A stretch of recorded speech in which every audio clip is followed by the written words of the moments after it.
Hello everybody, Glitch Ripper here, aka the original card game for the win! And, yeah, I just wanted to show a few things off real quick, including we are having another festival. I've already gotten my wins with it, but that doesn't mean I can't show off a little bit in it, and possibly get a little more quest progress. So, at least till this one's over. I mean, 45 creatures attack with, that's gonna take a while. That really is going to take a while, so I'm not thinking that I'm gonna complete that anytime. Like, soon. But this is another festival event, and this one's based on a very specific story. So let's kind of go over the story of it here, because this goes into the lore of Kaldheim. Listen now to the Festival of Tales. Hear of clever Valky and his greatest trick. He asked mighty Turolf for help harnessing the spirit horse Windfell. And we all know Turolf never backs down from a challenge. Although it took him 3 days, he finally laid Valky's enchanted harness upon his neck. Only then was Valky's trick revealed. He had tied the harness to the God's Hall. As Windfell galloped off, he pulled the hall all the way down to the roots of the World Tree, where it still rests today, and where the spirit Owl Vega watches over it to make sure it goes no further. And Valky, well, he did not stay to thank Terrell for his help. It's like, yeah, this is like classically trickster god type stuff. And the thing is that this is a historic artisan style event, so I've got a special deck that I mainly just hang around just for these sort of things. And the thing about Artisan is it's commons, uncommons, and you can use non-basic lands if they're a common or an uncommon. You can't use a non-basic land if they're rare, or mythic rare for that matter. And it has nothing against legendaries, because you can have an uncommon legendary these days. I remember back when that was not true, and all legendaries were rare. But then they made it where some legendaries, they thought, well, this isn't really that strong, so we can make it uncommon. And they added the mythic rare category of rarity, so stuff happened. Oh, I hadn't really applied my styles to this for a while. Okay, there we go. Nice. But yeah, as for what we're after here, well, let's just show you what you'd be getting once you complete the event like I have. A special style card for Valky, God of Lies. A special style card for Turolf, God of Fury. And a special style card for Vega the Watcher. Now, these two both have a second side, because they're the Kaldheim style gods, so they're bimodal, and you get this an alternate artwork also for the other side of the card. Now, Vega the Watcher, however, is singular, so that's a bit of a different story. I have Turolf and Vega already. I'm waiting for Valkyrie, but I'll have the style card in advance. So, we'll get to that. Right now, I'm going to go into a bit of match or so. And with these kind of things, once you've paid in, and this was a 2,500 gold pay-in here. So, you can do a little in-game currency to go in, or you can go with gems, which is technically in-game currency. I mean, you don't absolutely have to pay for them with actual money these days. You used to. But things are a bit different now. That'll be an interesting start, admittedly. We're gonna have a very powered-up fairy for some reason.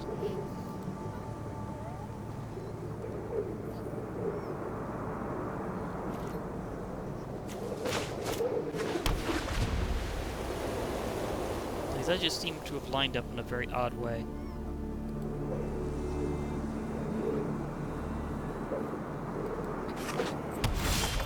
Just having my little dragon do a few rounds while preparing here. And looks like I'm going to have myself a little mana boost because I'll get some treasure. Nice. Because Gold Vein pick,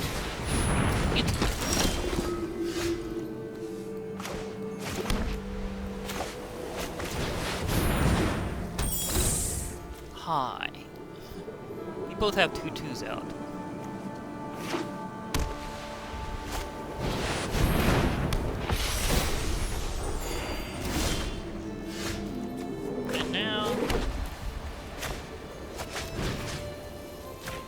I dub thee.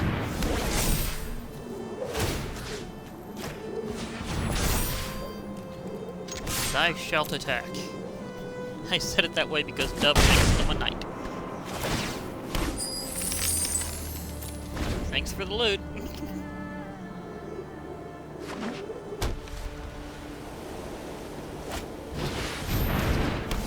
Aww. Well, not like that's gonna be a problem for too terribly long. Especially with the junior group here.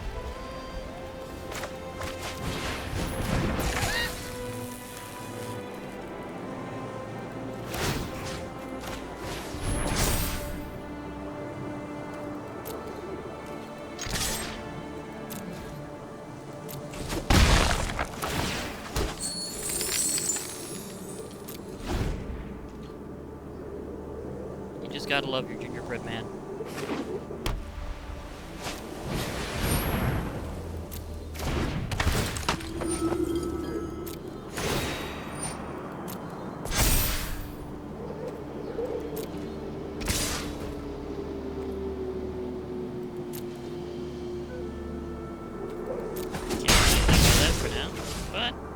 See in a moment how things go down.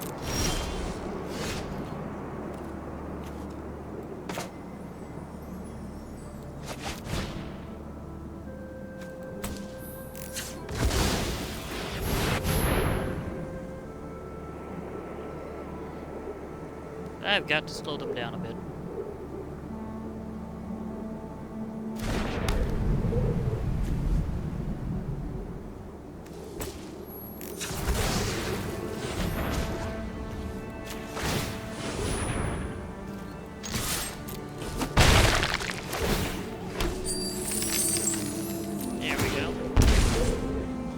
Now everything for them is going to be a little more expensive.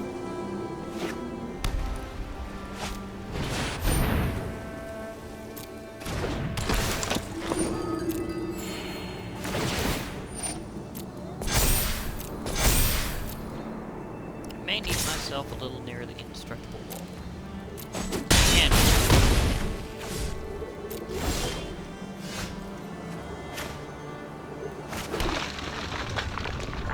again. Things the guild pack, please.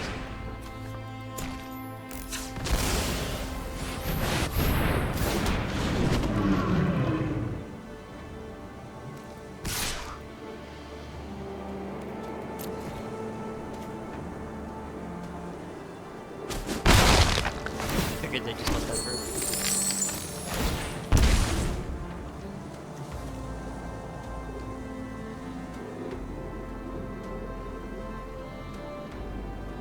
Yeah, I've already won the event, and with this deck, might add. So, we'll see if I can get the quest through. And Sphinx the Guild Pack, that gave me 2 points of progress on the color-based one, because, well, remember, it counts as all colors. So, that's something very... I just like that as an interesting ability in and of itself. You can pay with any color mana, and yet, it's all colors.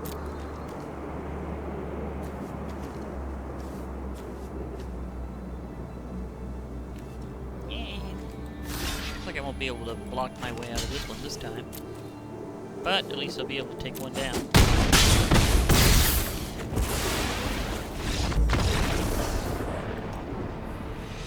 But I don't think that was enough for my progress to go all the way.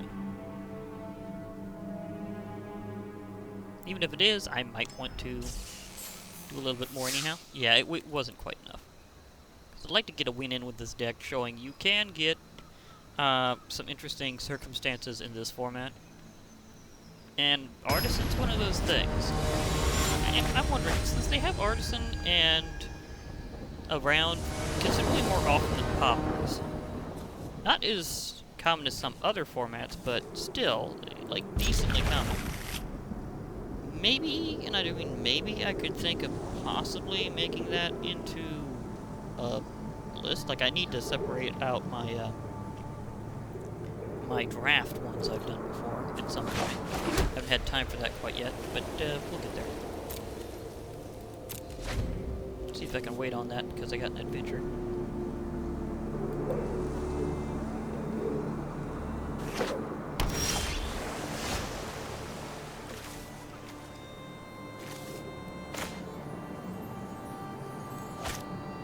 actually. Let's just go over there anyhow.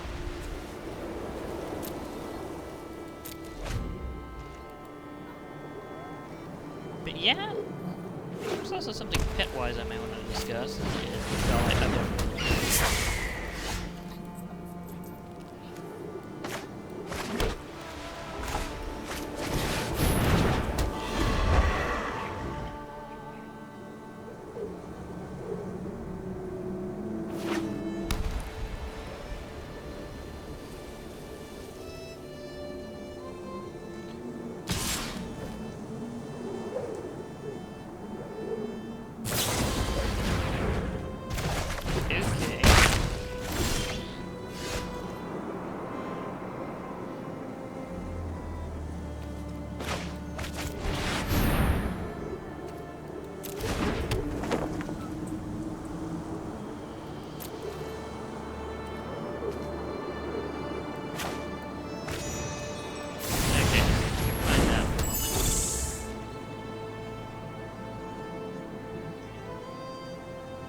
To hit him with a conclave tribunal. That would be a good choice.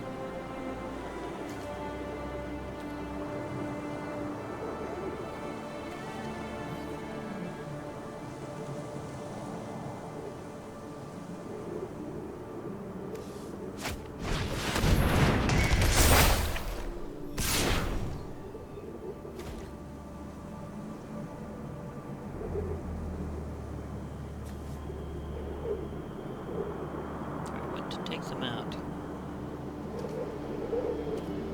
Nah, I'd take them out with conclave trigger.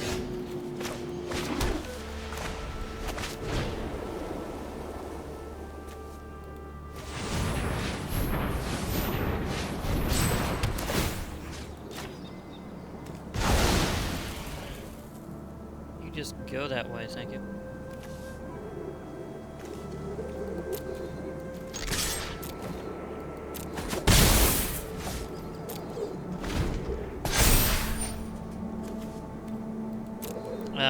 Ha.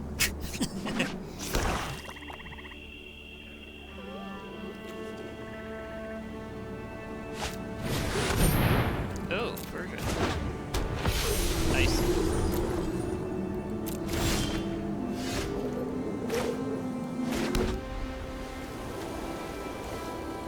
Well.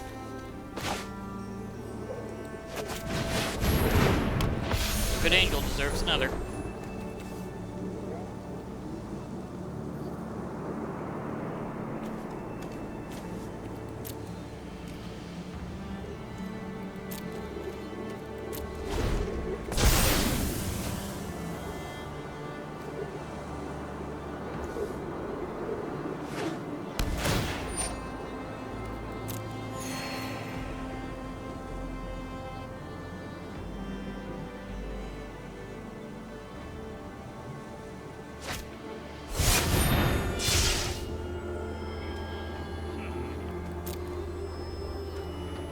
Okay.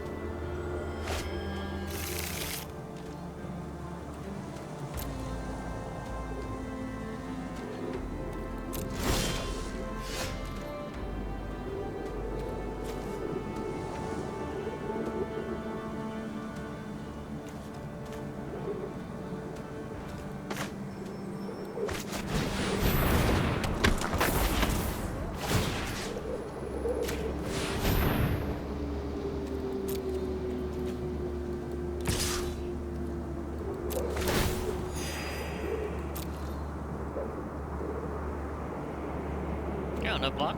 Okay.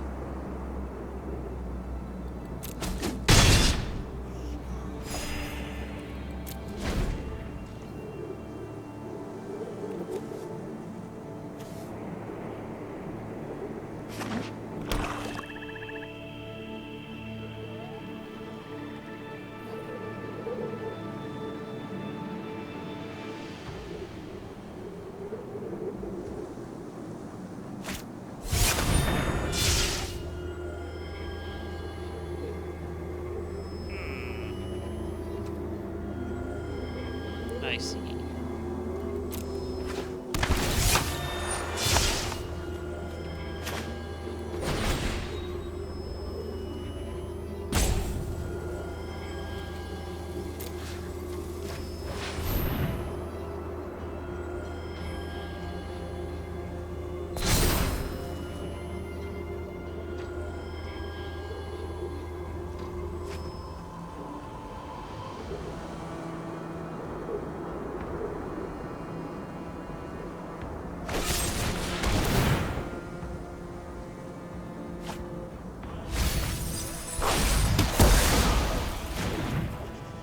they cycled through a bit there.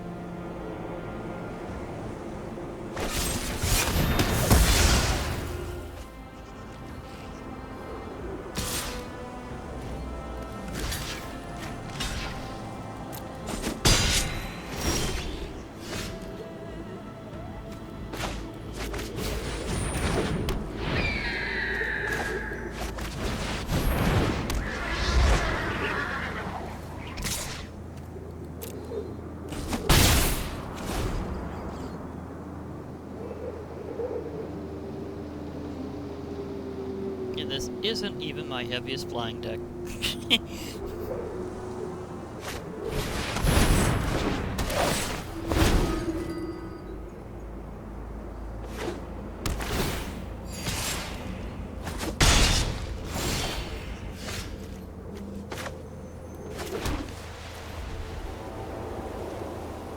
Might lose one here, but I think that's going to be fair.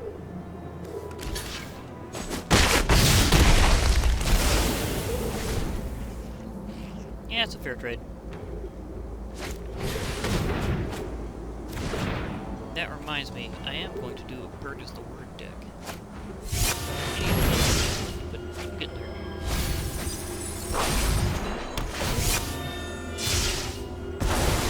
Yep, speaking of Purchase the Word, they got their bird back.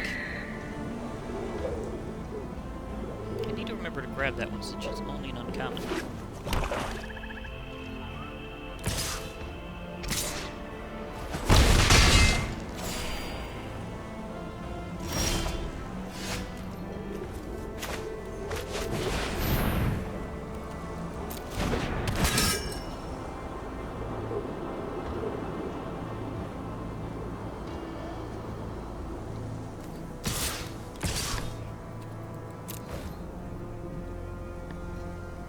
Now, are they gonna let that go? Yes, they will. I'd call that a fair trade.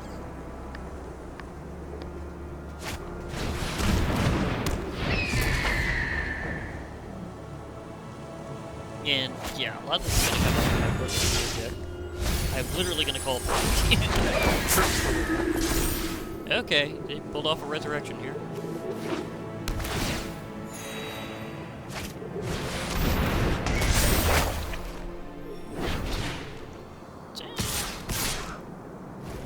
Expensive one there.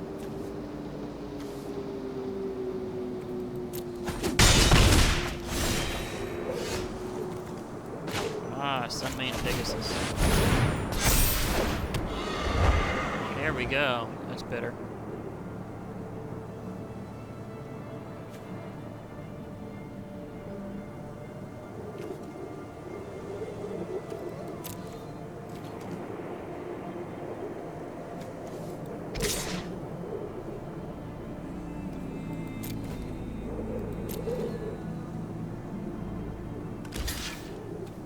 Wondering which one to do.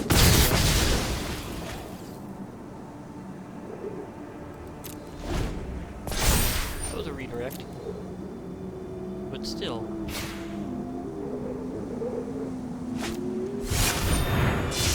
There's Skyclave plundering again.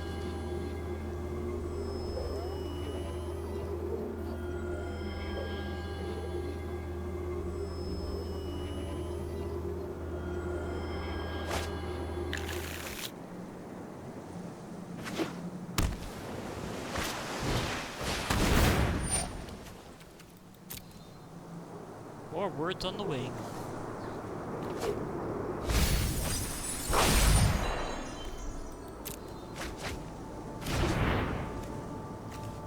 They have drawn out over half their deck.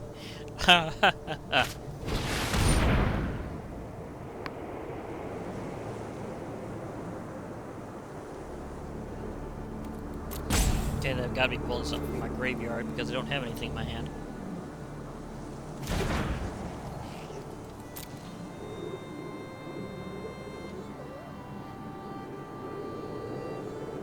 They are tapped out.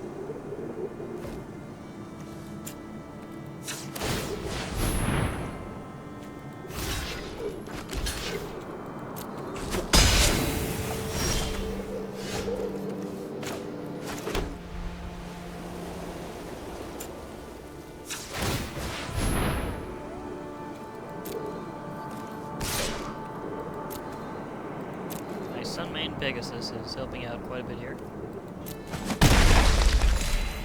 Sweet.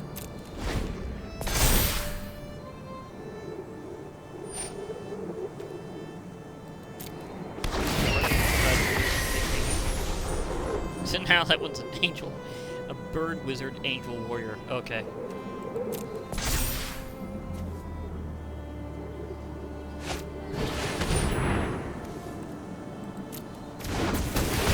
that one. Vengeful Reaper. Yeah, that thing's nasty. Oh, they got that out. Yeah, that's right. They swiped my Bond of Discipline. Which is a really good sword. Yeah, you can see it back here. So, they swiped my Bond of Discipline. And that's kind of like a big finish card. So again, it's most time whenever I'm having bad luck on cameras because opponents are literally stealing my strategy. It's big combat.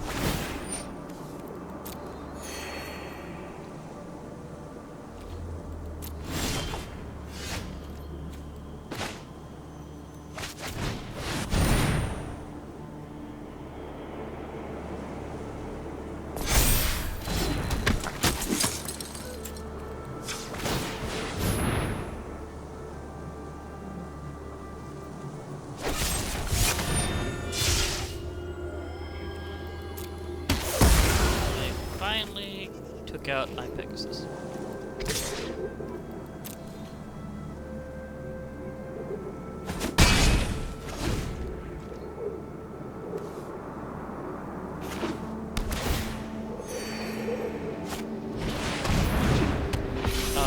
Legend roll. Oh. Of course I did count for that. I guess that wasn't completely useless, it was just close to useless.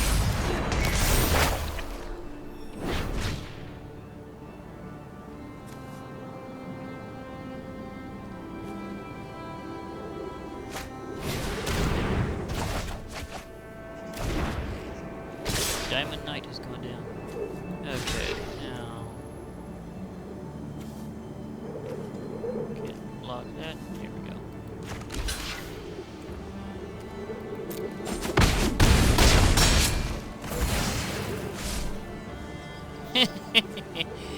Yeah, that's an indirect way to kill a creature.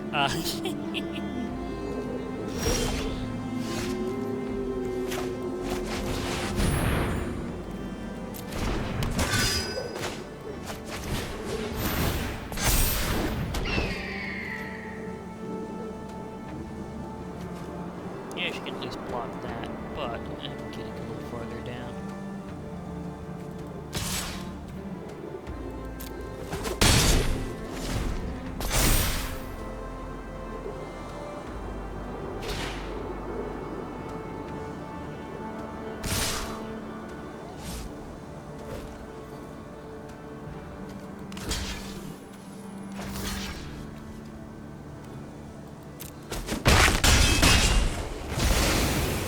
Yeah. Okay. Damage redirection is something you don't see very often, even back in the day when it was a bigger thing.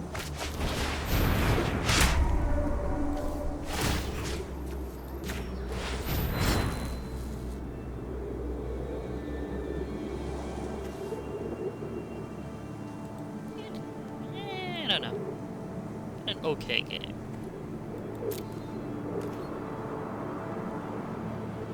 I can climb, so I might as well go out. Swinging it up there.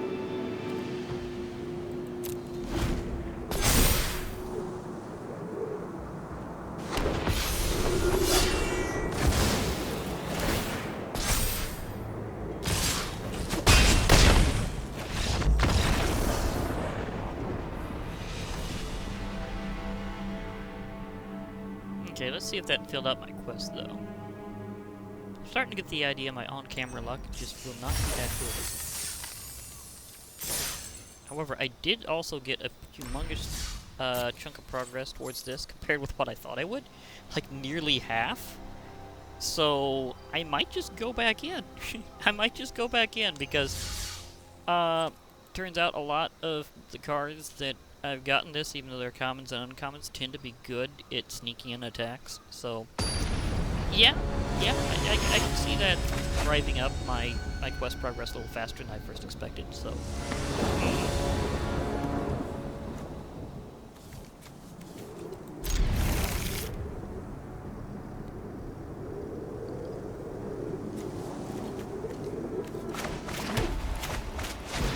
I have a bird. It is the word. Speaking of which, bird goat. That's Korea had some interesting ideas, to say the least.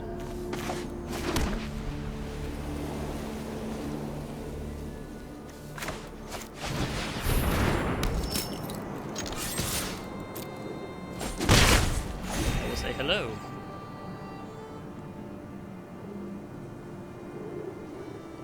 Aye.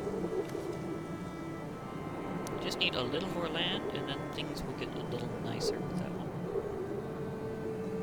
Because Everton Champion... Oh, both of these have auto damage prevention. Everton Champion, prevent all combat damage that would be dealt to Everton Champion. Again, why I can block that one. Stormwild Caprador. If non-combat damage would be dealt to it, you prevent that damage automatically, and you get a counter. So it's like, okay. Actually, might want to vigilance up this way.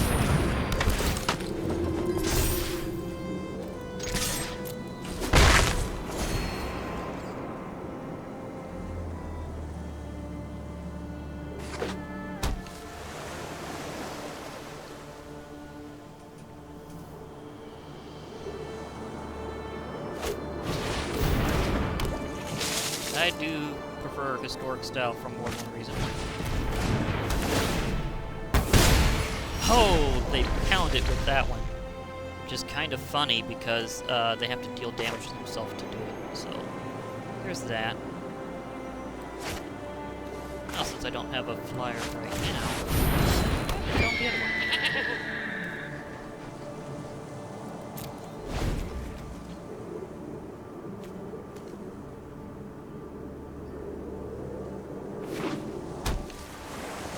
Have something to remove that later.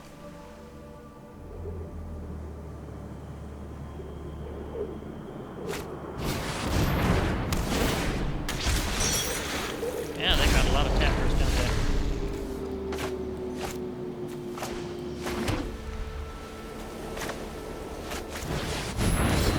Let's see just how lucky they are in holding on to those.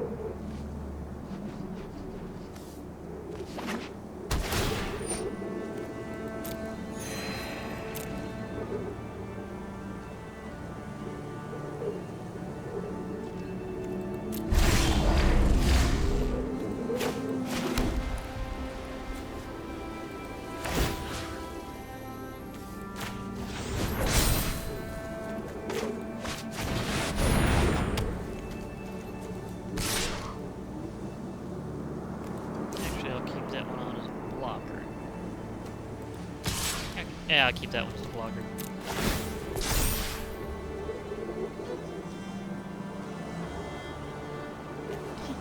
I do love this style card, actually. I used to play Sigil of Valor so much in Magic Duels because of it.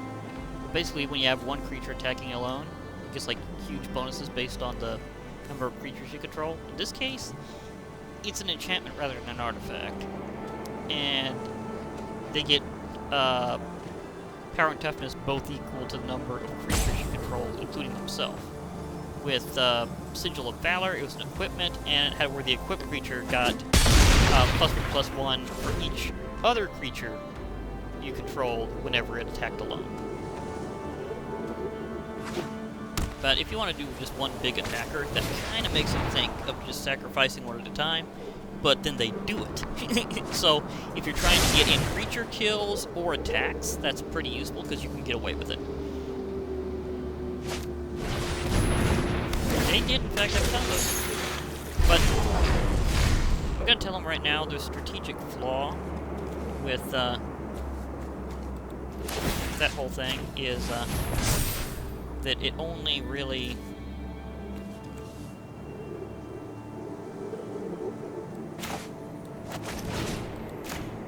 Okay, now forget you blocking now. I'm not feeling it.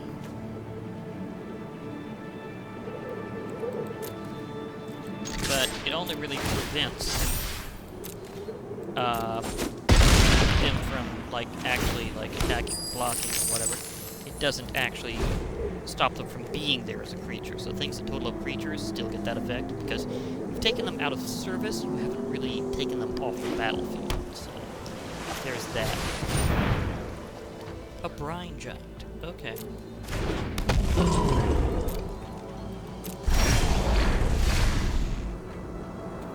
This is gonna be fun.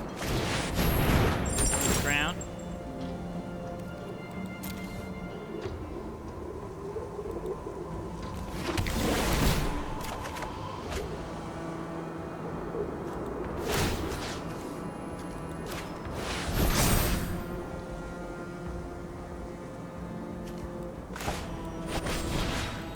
Just gonna make sure absolutely nothing stops these ones.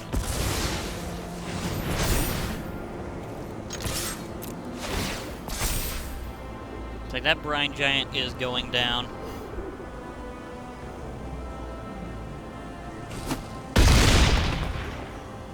Whoa. Got Splendor Mare, so that's going to be interesting.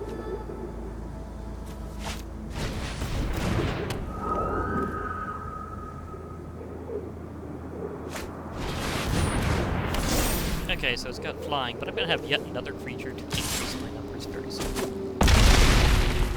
I'm going to be just covering it.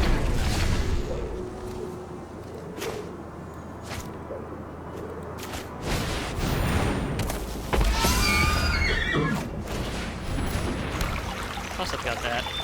I mean, this is historic, so I can use the older cards that I used to really like. Including that one. Again, I'm getting away with a lot of attacks in this combo.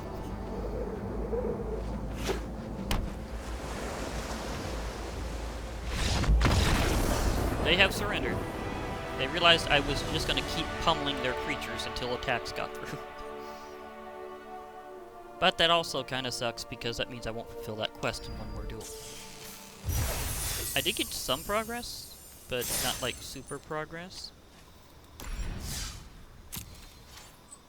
It was okay progress. I mean, I did get like in like 6+ attacks that time. So not as much as the other time, but that's okay. And this means that since I've kind of shown winning off with that deck at least once, I can do the rest there for a while and get myself another pack of Cold Time. But the thing I'd like to go over is something a bit different. This kind of came in together. There's a lot of these things where they may or may not have announced them on the website, but it's just like they don't give you too much of a forward in here until they just announce it, and suddenly it's like, oh, by the way, we're doing this, and it's like, oh wait, what? They got like a new like semi-set dropped, and this is where things come in to what else I was going to discuss, because hey, it was historic, and this is something that also has to do with historic, so it's good that I'm going to do these two things together, because they seem to keep going on with historic anthologies where they have certain curated cards that's just going to be in historic and not in standard, but are also like ones that they basically promised not to ban, even if they're ridiculous, because they've been kind of specifically allowed of, okay, let's go for it. So this is like the moments where you get some really crazy stuff from old school times, maybe some not so crazy stuff, but just good stuff overall from older sets that may not have been touched upon at all in either in like electronic format for quite some time, or just period. and may have been only in like older sets. Some which I have seen before in the historic anthologies. I've seen back in Magic Duels when I was able to do like things like Shadows over Innistrad and things like that. So some of those have also come back, but some of these are also rehashed cards. Like they're not ones that may have been around before in the regular way, but they're styled off something that they're used to be. So some of these are kind of new, but most of them are old. Some of them are also from special kinds of Commander expansions, but not things that you consider in like standard for like regular sets. So sometimes that's how they come in too. And I was going to kind of show a few of these off. Now, one's of particular note. I mean, they've got Death Shadow. So if you're very low on health and you've got just 1 point of black, you can get a humongous creature. That's something. And it is considered an avatar, even though it's not a legendary one. But, so we have an avatar creature. You don't see those too terribly often, but when they happen, they happen. Another thing of note is Faith of the Devoted. Basically, whenever you cycle or discard a card, you can pay 1, and if you do, each opponent loses 2 life and you gain 2 life. So, yeah, you can life drain with this. So if somebody's forcing you to discard, but you've got some mana, you can make them pay for it, literally. Like, just make them pay for it in life. Just suck them dry for their impertinence. Just like, hey, you're going to cause me to discard. Okay, but every time you do that, I'm going to suck 2 life from you. It's like, gulp. So yeah, thanks. Thanks for the life points, buddy. Triumphant Reckoning is just humongous. This is a board clearer. It's also a mythic rare, so if you want to spend that on it, go nuts. But return all artifact, enchantment, and planeswalker cards from your graveyard to the battlefield. So you will have an instant new army to just overwhelm the enemy with and just smash everything. So it's kind of an indirect board clear. It's more like your side of the board gets super stuffed and then you're slamming them hard. But one that I think of as a particular note, and one of them that I've already got with a rare wild card, is Merit Lage's Slumber. There used to be a card in Cold Snap called Dark Depths, and there was this huge history throughout like Ice Age and its general area where there's this whole thing about Merit Lage, a mysterious avatar creature that nobody knew whether or not Merit Lage was a planeswalker or not, but it was like really, really powerful. So whenever it went to rest, they were quite happy about that. But in Cold Snap, there was a card called Dark Depths, and you could pay it down and eventually like get these counters off of it, and then you would sacrifice it and get Merit Lage. And Merit Lage is the same here as it was on that one, so the stats are basically a 20/20 black avatar creature token. It's legendary, named Merit Lage, with flying and indestructible. Yeah, that's humongous. And I thought this went really, really well with the themes of like a couple of my decks, because it goes good with my kind of Divine Wrath deck, because I consider avatars to be kind of a divine creature type, kind of like gods and demigods, because avatars are usually associated with deities. So yeah, I thought that was kind of a good fit, and also it goes with my Weatherlight Legacy deck, because the story of the Weatherlight also kind of crashes into the story of Merit Lage. So yeah, there's that too. So you get this humongous creature out that also has indestructible. Like, sure, Merit Lage is a creature token rather than a card on its own, but hey, I mean, indestructible means even if they got a humongous death spell, that thing's not going down unless they have an exile. So it's more resistant to attacks than normal. But the other aspect is this one's only like for 1 colorless and 1 blue to cast. Like, seriously, this is a very inexpensive legendary snow enchant. It's like, seriously? That is kind of ridiculous. So, yeah, there's that. And there's some other ones I'd also like to go over here. Torment of Scarabs is interesting because it's another curse.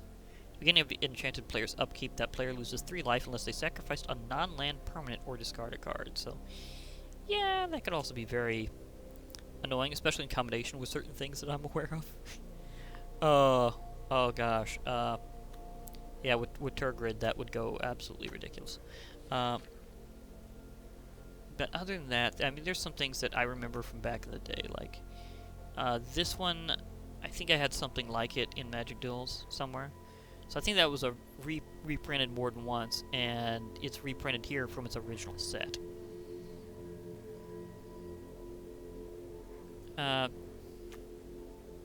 This is actually from a. I know this is from Ikoria Commander, so it's like a special Commander expansion they had based on Ikoria. We got a couple of interesting things here that are in the Legendary Uncommons. So if you're out to collect legendaries and you want to just grab a few with some uncommon wildcards, you might go for these, and they may also really complement your decks too, you never know. Like this one has some interesting abilities, like the ability to get bigger with the amount of elves you've got, plus has vigilance and menace. Yeah, that thing's definitely an abomination. And this one has the ability to be kind of made cheaper, because you've got creatures out with +1/+1 counters on it.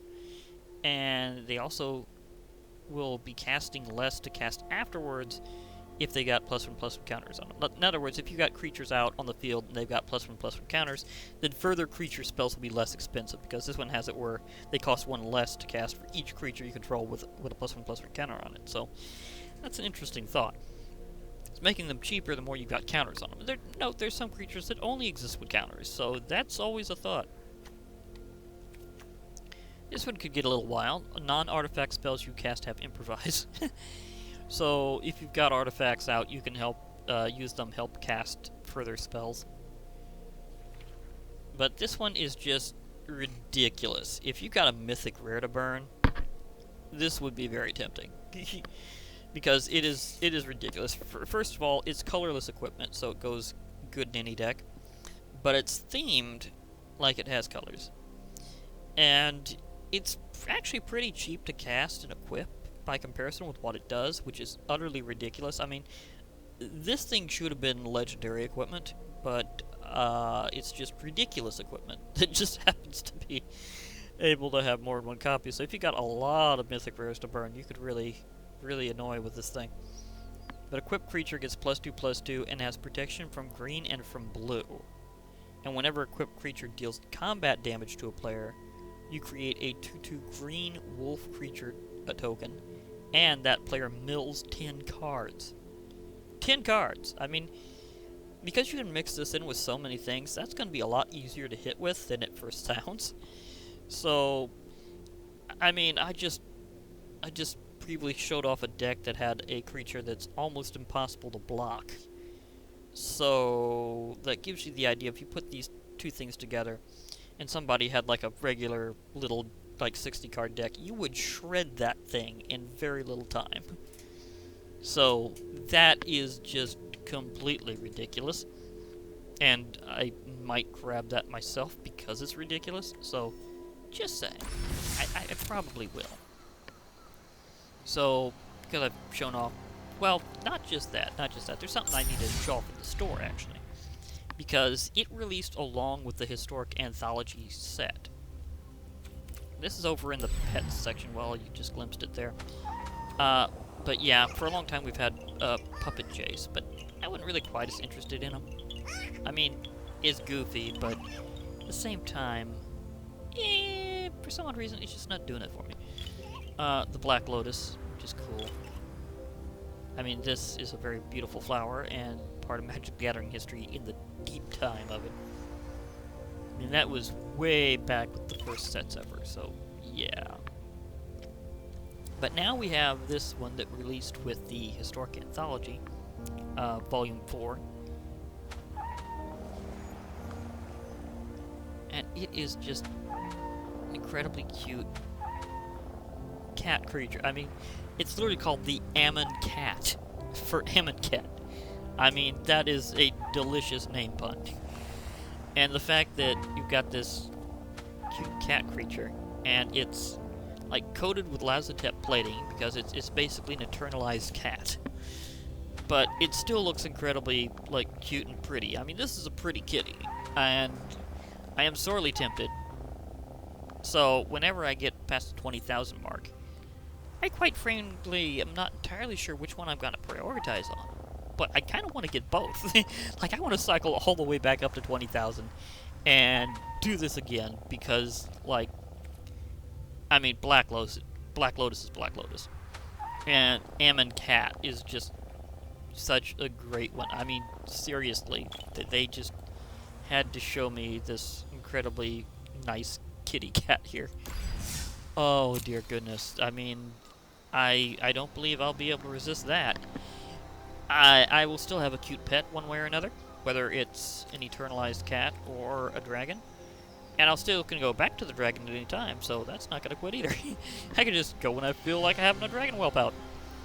But, yeah, that's an interesting new goal. As a possibility, it came out with this historic set that just kind of dropped out. And these historic anthologies usually aren't really that big. Like, they're only just a few cards at a time. So I can see why they're just going to keep this up and drop them periodically, and things are just going to come out that way. For now, I'll be logging off because that's pretty much all I wanted to show was the historic festival that we were having, the Ammon Cat, the historic anthology volume 4. So I think that's pretty much it for now. So I'll be logging off for now. Hope to hear from you all later. And bye for now, everybody. And remember, MTG forever.